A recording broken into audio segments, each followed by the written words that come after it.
ياسر وآية بيتجوزوا. السوشيال ميديا كلها شاركت في فرش شقتهم، ودلوقتي جه الوقت علشان نشوفهم وهم داخلين بيتهم. ربنا يسعدهم ويهنيهم ان شاء الله.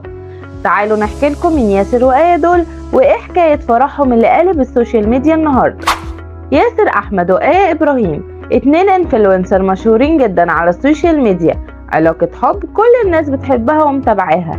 ياسر وآية كانوا بيشاركوا كل المتابعين تجهيزات واستعدادات الفرح، كانوا بيحضروا الشقة كلها من تشطيب وفرش وعفش مع المتابعين. ياسر وآية كانوا بيعملوا فيديوهات جميلة خلت كل الناس تحبهم وتحب علاقتهم جدا. ياسر وآية في الوقت الحالي هما العلاقة اللي بتتمناها كل شباب السوشيال ميديا.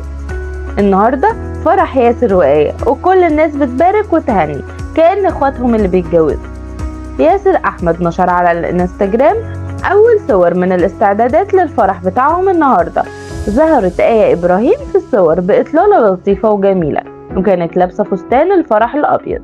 الفستان كان مصنوع من الطل والخرز اللولي وطرحة بيضة طويلة.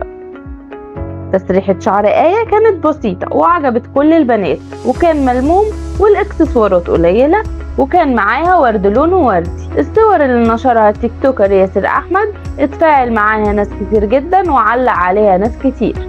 الفرح هيحضروا طبعا كل البلوجرز والانفلونسر المشهورين زي علي غزلان، منى السني، هديل مرعي، ميم العايزي، أروى قاسم، والفنانة سلمى أبو ضيف. التعليقات كانت كتيرة، بس كان أبرزها اللي كتب: يا أخي كنت مستنية الفرح أكتر منكم والله. وحد تاني قال: بسم الله ما شاء الله، ازاي ما تعزموناش؟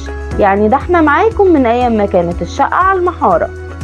ناس كتير جدا عملوا فيديوهات كوميدية على السوشيال ميديا دلوقتي علشان مش هيقدروا يحضروا الفرح طبعا.